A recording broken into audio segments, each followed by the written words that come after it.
Isang mensahe. Isang mensahe lang ang nagbago sa buhay naming mag-asawa. Ako nga pala si Ana at ito ang aming kwento. 3 taon na rin kami nagsasama ng aking asawa at simula nga noon, pangarap na talaga namin magkaroon ng sariling bahay. Kaya nga naman na makatanggap kami ng mensahe galing sa kanyang ama, laking gulat namin sa natanggap naming balita. Yung kapatid niya daw kasi na matandang dalaga, ipinamana sa asawa ko ang lahat ng ari-arian kasama ang bahay at lupa nito sa probinsya.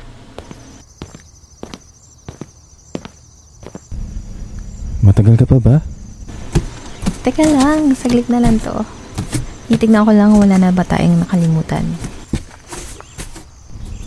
Bilisan mo, si Mang Ben nandyan na. Mga ilang minuto pa. At natapos na din ako sa pag-e-empake. Dumating na rin si Mang Ben at nagsimula na ang aming biyahe.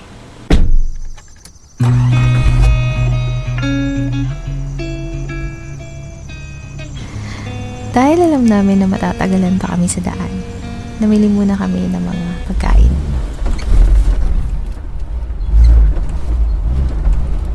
Makalipas ang ilang oras, malayo pa ba? Parang wala na kasi ako nakikitang bahay dito. Mukhang malapit na ata. Pagkakaalala ko, dito lang yun eh. Magtanong ka na lang kaya para mas mapabilis tayo. Ayan no, sakto, may mga alay sa tapat ng tindahan.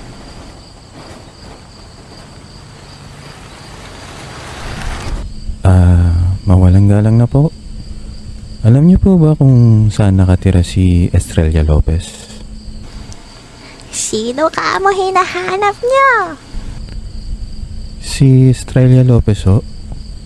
At bakit niyo naman hinahanap si Estrella?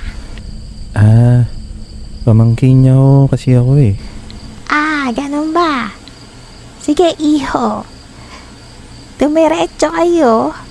At pagdating niyo dun sa dulo, umiko kayo sa kaliwa. Pag nakita niyo yung malaking mangga doon, sa unahan lang nun, makikita mo na yung bahay ni Estrella. Sige ho. Maraming salamat po.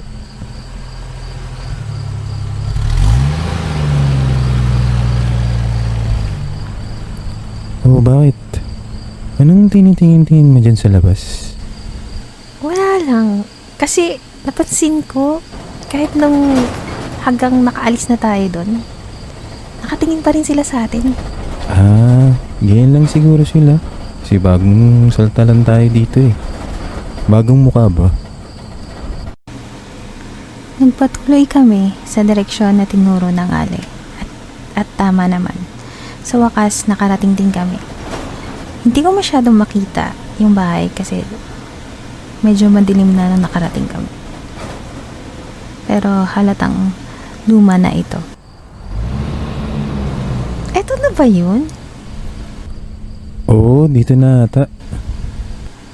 Sigurado ka ba? Tumingin ka kayo sa paligid natin. Ito lang ang bahay dito sa unahan na malaking puno. Saka yung ibang bahay na makikita natin may mga ilaw. Ibig sabihin, may mga taong nakatira dun.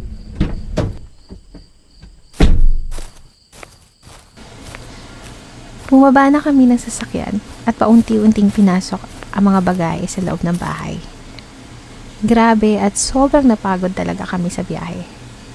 Sobrang gabi na, kaya dito na rin namin pinagpalipas ng gabi si Mang Ben. Hindi na rin kami naghapunan at diretso nagsipagtulog na lang. Kinabukasan, nauna ako nagising at pumunta na agad ako sa kusina para magtimpla ng kape. Wow! Ang laki naman ng kusina! Konting linis na lang to.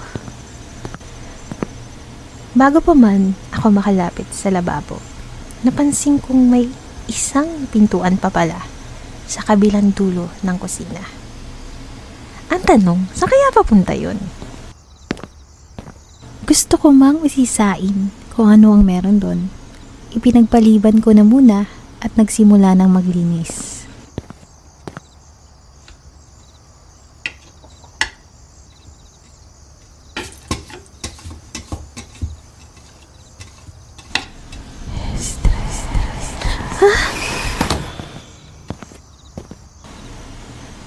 Sino yun? Mang Ben? Mang Ben? Mang Ben, ikaw ba yan? Mahal. May tao ba dyan? Uy, nanggawa mo? Ano ba? Ba't ka pa nanggugulat? Okay ka lang? Ba't parang tulala ka? Anong almusal?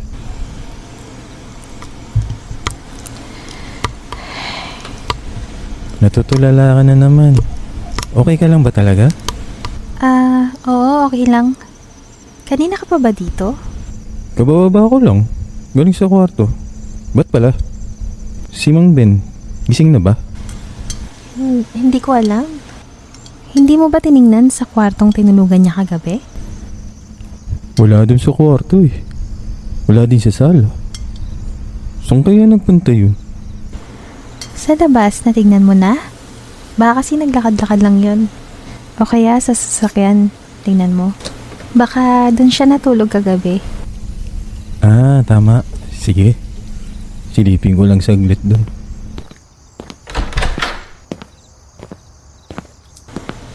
Hindi ko masabi sa asawa ko kung anong nangyari kanina. Kasi hindi ako sigurado kung hangin lang ba yung narinig ko.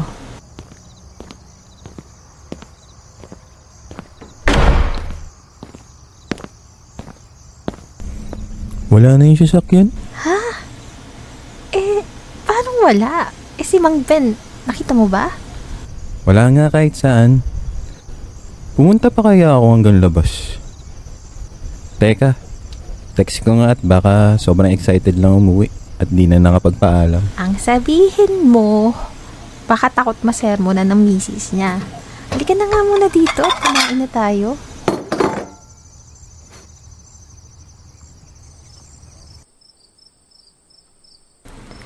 Buong araw kaming naging abala sa mga gawaing bahay. Di na nga namin namalayan ang oras at gabi na naman pala. Kaya kumain lang kami ng hapunan, naligo at nagpahinga na rin agad.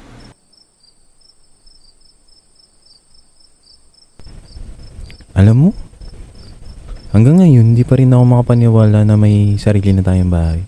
Oo nga, ang sarap sa pakiramdam. Matanong ko lang, di ba marami kayong mga pamangkin ng tita mo? Sa tingin mo, bakit kaya ikaw yung napili niya? Ikaw yung napili niya na bigyan ng bahay. Sa totoo lang, hindi ko rin alam eh. Pero, pasalamat na lang talaga tayo at sa akin to pinamana. Tingnan mo, kahit mag-anak pa tayo ng 10, pwede. Sa laki ba naman ito? 10 talaga? Bakit ayaw mo? Ay nako, matulog na nga lang tayo. Saan na napupunta tong usapan natin?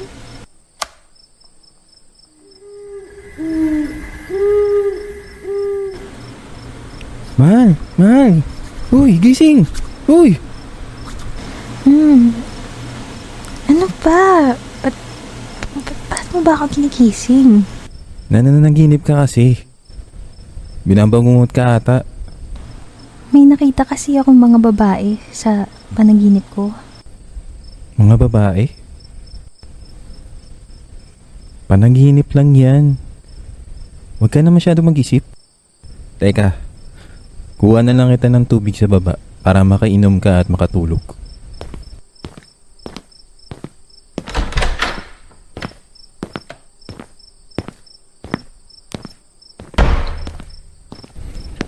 Oh, eto. Inumin mo na to. Salamat. Tara na, matulog na ulit tayo. Tingnan mo, pasado 12:00 na. Ba't ganyan pa din mukha mo? Di ka na ba matutulog? Gusto ko naman matulog. Kaso, hindi na ako inaantok. Baka dahil dun sa napanaginipan ko. Sabi ko naman sa'yo, huwag mo na masyadong isipin yun. Sige, magtitimpla na lang ako ng gatas para antukin ka uli. Sige, salamat.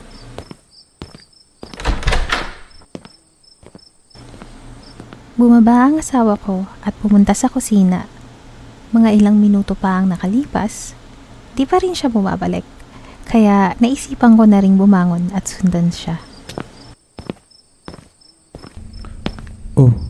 Ba't bumaba ka pa? Natapos na ako dito eh. Ba't ang tagal mo? Hindi kasi gusto ko rin uminom ng gatas eh. Kaso kulang yung pinakuluan ko na tubig. Kaya nagpainit uli ako ng takore. Kaya naman pala. Oh, eto na. Tsaka total naman nandito na tayo. Dito na lang natin inumin. Habang umiinom kami ng asawa ko at nag-uusap, hindi ko mapigilan mapatingin sa pintuan sa tabi ng kusina. Pakiramdam ko kasi parang may nagmamasid sa amin dalawa.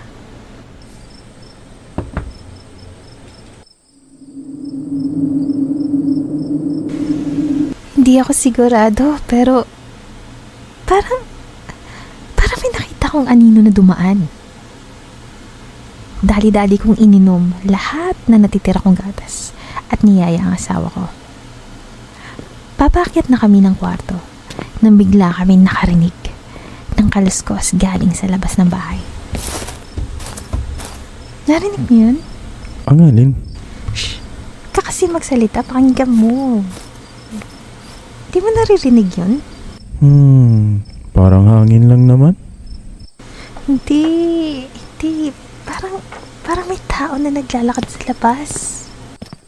Saan ka pupunta? Bababa ako uli. Sisiguraduhin ko lang may tao talaga sa labas. Wag na. Mas ligtas nga tayo dito sa loob. Wag na lang. Mukhang sa itsurang mong yan. Parang hindi ka na makakatulog eh. Kaya do-double check ko na lang para makampante ka. Kumuha ng flashlight ang asawa ko at sumama na rin ako sa kanya kasi ayokong maiwan mag-isa sa loob. Nang lumabas na kami, wala kaming nakita na tao o kahit na ano. Kaya nagpasya na kami bumalik lang din sa loob ng bahay. Hindi ko alam kung gaano katagal pero ang tagal kong nakatulog ng gabing iyon.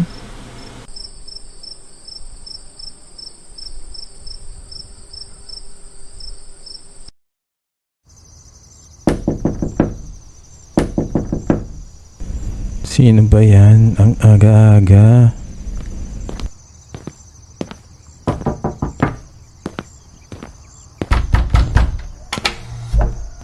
Sino sila? Pag di kayo umalis dito, kayo ang susunod. Oh, Wow, ang aga mo nagising ah. Ba't nandiyan ka sa pinto? hindi. Nag-uusap lang. Etong si Manong... Ha? Nasaan na yun? Sino? May matandang lalaki dito kanina eh. Ikaw lang ang nakita ko pagbaba ko. Meron nga ditong lalaki kanina. Bago ako lumingon sa'yo, kausap ko pa. Dito siya, nakatayo mismo sa harap ko. Kaya nga ako nagising eh. Ang aga-aga niya kumatok.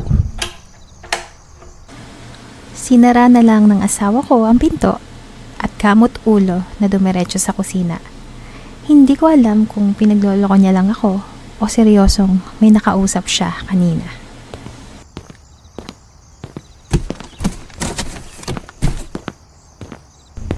Sakto naman talaga oh. Wala na pala tayong kape. Kailangan na natin mamalengke. Anong oras na ba? Parang andilim pa kasi sa labas. Mag-aalas 6 na. Pwede na yan. Para makapaglibot-libot rin tayo dito. Ilang araw na tayo nakakup-kup dito sa bahay eh. Para maging pamilyar din tayo sa lugar. Pumayag na rin ako sa gusto niya na lumabas para naman makalanghap na rin ako ng sariwang hangin.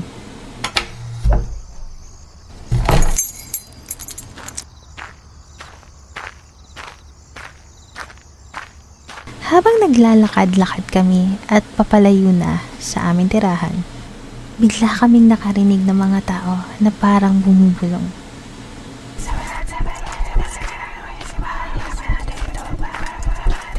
Mahal? Narinig mo yun? Ha? Ang alin? Yung mga boses. Parang may mga babaeng nagsasalita. Parang sa kabilang kalsada nang gagaling.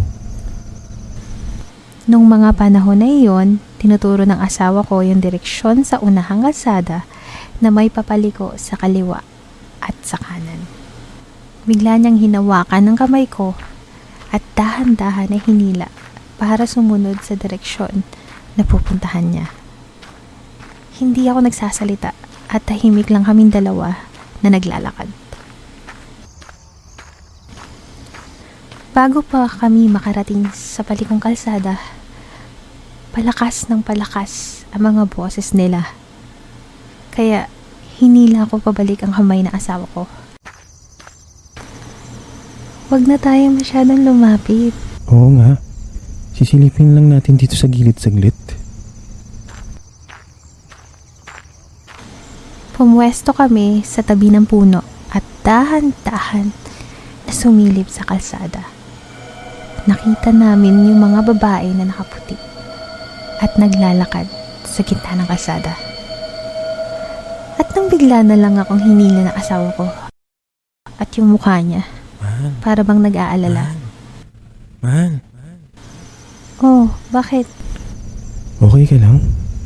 Kanina pa kita tinatawag at hinihila. Pero parang hindi mo ako naririnig. Baka kasi dahil mahina yung boses mo, kaya di ko narinig. Sigurado ka ha? Oo, saka para kasing parang naalala ko kasi sila. Ha? Saan? Pero hindi ako sigurado. Pero parang sila kasi yung mga babae sa panaginip ko. Yung sinasabi ko sa yung walang mga muka. Paano mo nasabing sila? Parehas kasi halos yung mga suot nila, mga nakaputi. At lahat sila itim ang mga buhok.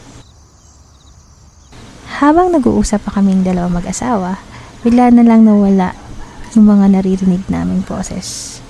At hindi na rin namin nakita yung mga babae. Halika na nga. Mamaya na natin pag-usapan yan. Pagbalik sa bahay.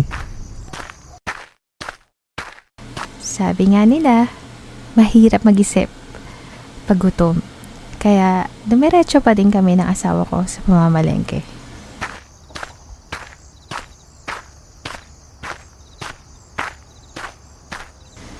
Makalipas ang ilang oras, Sige o, salamat. Oh, Tino, okay na yun.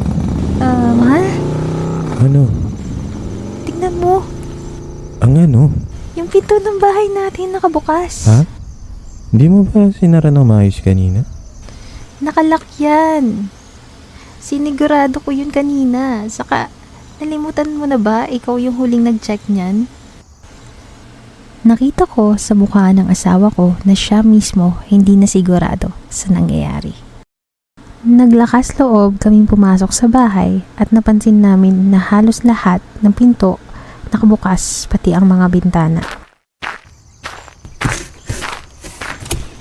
Matapos namin ilapag lahat ng pinamili namin, dumiretso agad kami sa kwarto. Mabuti naman at walang nawala sa mga gamit namin. Bakit nakabukas yung mga pinto? Ewan. Ang daming kakaibang nangyayari dito mula kanina pang umaga. Diba, sabi mo, may matanda kang nakausap? Sa kalsada naman, may mga babae tayo nakita. Tapos, pag uwi ganito pa? Ano ba yan? Parang nakakatakot na dito sa bahay nito. Tingin mo ba, ligtas pa tayo dito? Hindi ko alam. Mahal, natatakot ako. Baka kailangan na natin palitan mga kandato sa buong bahay. Napansin ng asawa ko na nanginginig na ako sa takot. Kaya isinama niya ako sa labas at pumunta kami sa kapitbahay para magtanong kung may nakakita ba sa nangyari sa bahay namin. Tao po. Tao po. May tao po ba dyan? Kanina pa kumakatok ang asawa ko at ilang katabing bahay na rin ang napuntahan namin. Pero wala kaming nakita ni isang tao. Nagkatinginan kami at bigla naming naalala yung ale sa may tindahan. Kaya kahit medyo malayo-layo na lakaran, tumuloy pa rin kami. Naalala mo? Nung kasi hindi yung mga ilaw ng kapitbahay natin nung nakaraan. Oo, pero wala akong nakikita o naririnig ng mga taong tumadaan sa atin noong mga nakaraang araw. O ayan, malapit na tayo. Parang wala ding tao dito. Sarado yung tindahan, no? Baka dahil tanghali pa lang. Mainit ang panahon eh. Siguro natutulog. Tao po. Tao po. Pabili. May tao ba dyan? Anong pabili? Bibili ka ba? Hindi. Baka kasi pag yun ang sinabi mo, baka lumabas. Pero parang wala ring tao eh. Alam kong nagbibiro lang ang asawa ko para kumalma ako. Naalala mo ba kung may mga bahay pa dito sa unahan? Hindi ko na matandaan. Wala na akong maalala. Ito na yung pinakaunang bahay na nakita natin nun eh. Matagal-tagal din kaming naghintay sa tapat ng tindahan. Pero wala kaming nakitang tao. Kaya sinubukan niyang sumilip sa likod ng bahay at nagbabaka sakali na may tao doon. Pero nagulat ako na makita ko siyang nagmamadaling bumalik papunta sa akin at biglang hinawakan ng kamay ko.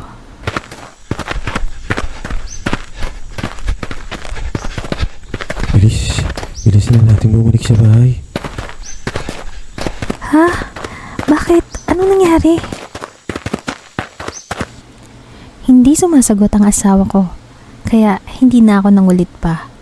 Hindi na kami nag-usap at patakbong bumalik lang sa bahay.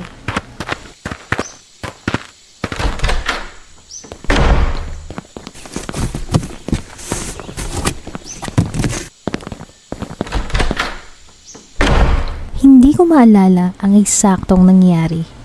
Sa sobrang pagmamadali namin mag-asawa, ang mahalaga, nakaalis na kami sa lugar na iyon at sa ngayon, pabalik na kami ng Maynila.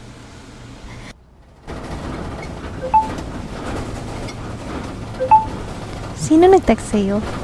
Asawa ni Mang Ben. Oh, ano daw sabi sa'yo? Kung kasama ba daw natin si Mang Ben. Hindi pa daw umuwi. Simula nung hinatid tayo. Kinilabutan ako sa narinig ko at tahimik lang kaming dalawang mag-asawa sa buong biyahe. Hindi alam ng asawa ko kung anong isasagot sa asawa ni Mang Ben. Hindi namin alam kung anong nangyayari sa lugar na iyon. Yung mga kakaibang nangyari sa loob ng bahay, yung mga babaeng nakaputi na bigla na lang naglaho, yung pagkawala ng mga nakatira doon mismo, pati na pagkawala ni Mang Ben. Hindi namin alam kung ano ang dahilan at hindi na namin gusto pang malaman.